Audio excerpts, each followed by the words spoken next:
And we begin in Washington, D.C., where recently the end of a long and productive political career came to a conclusion as Saxby Chambliss officially closed the books on his storied career as a Georgia senator.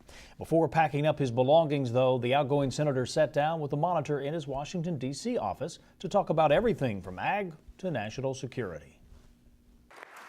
After serving 4 terms in the U.S. Congress and ending his 2nd term in the Senate, in mid-December, Chambliss gave his official farewell to Washington. I've often said that my greatest satisfaction from this job comes not from negotiating major pieces of legislation, but from being able to help Georgians with difficulties they're experiencing and having a positive impact on their lives. Saxby Chambliss, first elected to the House of Representatives in Georgia in 1994.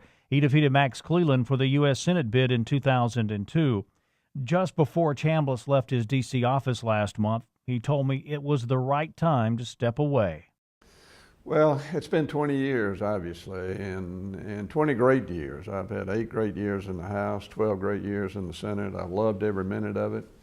But there comes a time in any profession when you need to examine where you are in your career and whether it's time for you to move on. In politics especially, you don't always get to leave at the top of your game. I'm fortunate to be leaving while I'm on top. Having served on the Ag Committee, Senator Chambliss has been a longtime advocate for farmers and producers and speaks highly of the Georgia Farm Bureau organization. I can't help but get a smile on my face when I talk about Georgia Farm Bureau. It's just the greatest people in the world. ZIPPY DUVALL has provided just great leadership for Farm Bureau. He's a dear, dear friend.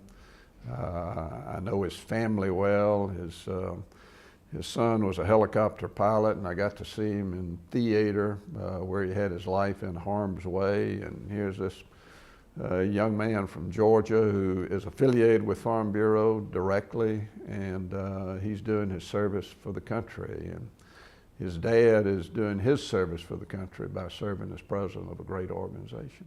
And according to Farm Bureau President ZIPPY DUVALL, the feeling is mutual. Senator Chambliss has always been there for the military families. He's always been there for the communities around our military bases. He's always been there for agriculture. And for that, we'll always love our senator. Coming up next week in part 2 of our conversation with Saxby Chambliss, the former Georgia senator tells us what the future holds for him now that he's no longer a member of the U.S. Senate.